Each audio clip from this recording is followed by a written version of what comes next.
10 กิโลครับผมเป็นโรค2 อารมณ์ อารมณ์หนึ่งก็น่ารักอีกอารมณ์หนึ่งก็น่ากลัวอย่างเงี้ย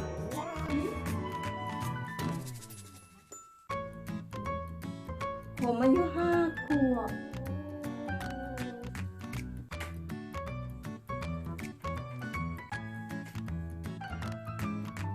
เฮ้ย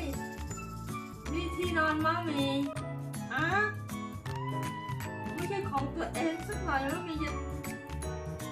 ทำเตียงให้เรียบร้อยนี่มากไปหรือเปล่า